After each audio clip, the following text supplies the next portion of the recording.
The hum of a vinyl record fills the air. A bartender carefully places the needle, and suddenly, pure sound. No talking, no distractions, just music. For the next hour, nothing else exists. No notifications, no breaking news, just you and the music. In Japan, there's a place where listening isn't passive, it's sacred.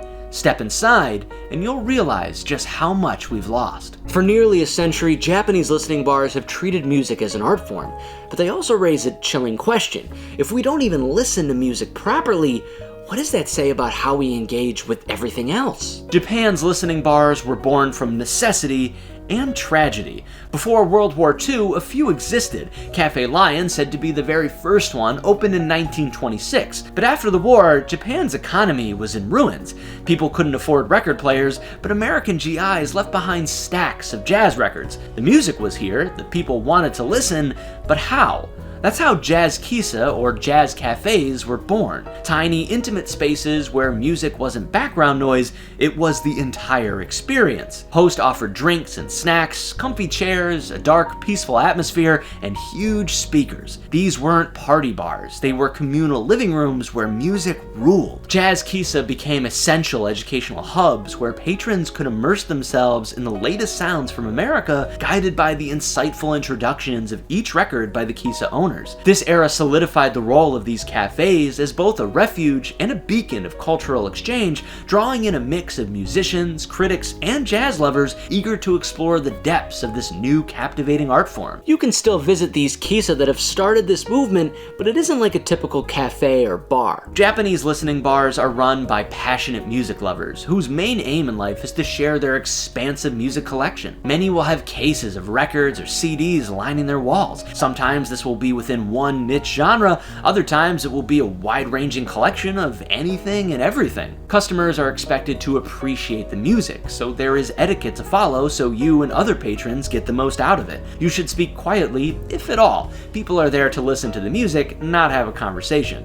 You should stick to your seat. There isn't any dancing or playing darts, this is a listening experience. It's customary to order something to support the bar to keep it in business. Finally, and most importantly, appreciate the music. It's strict by Western standards, but that's what makes it so sacred. And maybe in a world drowning in noise, we need that kind of discipline more than ever. It's not just listening to music, it's giving and receiving. The giver is the host. They carefully curate a playlist sharing their age-old collection that they know inside and out. The guests are the receivers. They purely listen with the prospect of no talking, no checking their phones, no distractions. It's very similar to a tea ceremony. The tea itself isn't the focus, it's the act of appreciation and mindfulness. If you've ever tried to show someone a song you like, this may sound ridiculous, but the difference is that the guests truly want to hear what the host has in store for them. There's a level of trust, not that the host will play something that they will enjoy, but they will convey a mood, an atmosphere, or maybe just a thought-provoking piece. Even despite the widespread availability of digital music and the decline in vinyl sales globally, Jazz Kissa have shown remarkable resilience. They adapt to the changing tastes and technologies of the times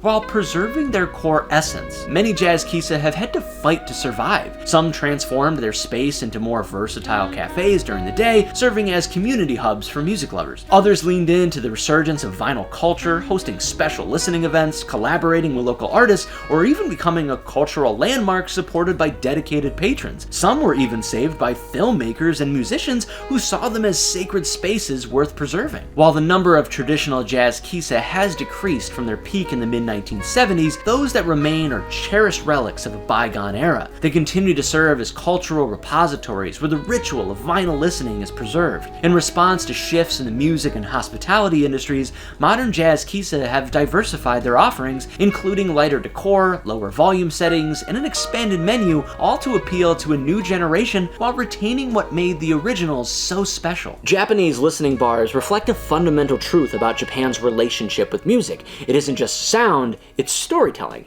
And this philosophy extends beyond these bars. It's in anime, it's in video games, games, it's in everything. Cowboy Bebop isn't just inspired by jazz, it moves like jazz. The frantic action of FLCL mirrors the chaotic energy of alternative rock. Persona's ever-changing musical landscape isn't just a style choice, it shapes the identity of each game. Look at JoJo's Bizarre Adventure. It's Araki telling you every song or band you should check out in a creative way. Where many shows are removing opening credits altogether, anime is blasting amazing and catchy tunes as a sonic brand for their series. They aren't meant to be skipped, they are meant to capture the essence of what you are about to watch. Anime and game directors treat soundtracks like Kissa owners treat records. In places like New York, listening bars exist, but they feel different.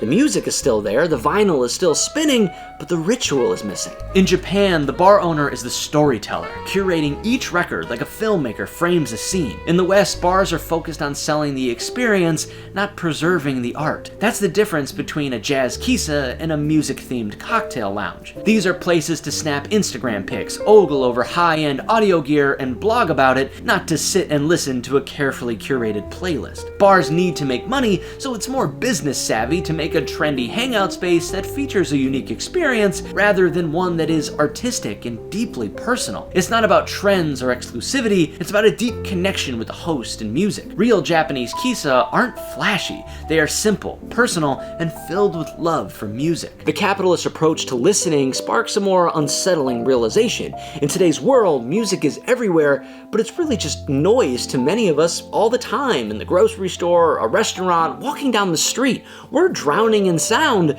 but hearing nothing. Music, movies, even the conversations we have, just noise. We aren't hearing, not the music, not the messages, not even each other. We scroll past meaning, we skim past warnings, we half watch, half listen, half experience everything. We aren't excited to see the movie, we just want to see the end credit scene to know what's coming next. We don't pay attention to what the artist is singing right now, we want to know if they'll play their big hit next or bring out a special guest. What happens when we stop listening? We stop learning, stop connecting, stop empathizing. We lose ourselves in the next big thing or the fear of missing out. We miss the messages and experiences. In an era of anxiety, we continue to miss the chance to be more mindful. This idea of deep focus is disappearing, not just for music, but for everything, and the consequences are seen everywhere, every day. Just because American big business and a rapidly growing society is causing us to miss what makes Japanese listening bars so special, there is still a way to capture its essence. You can actually do this right in your own home. You don't need a fancy bar in Tokyo, just a quiet room, a record,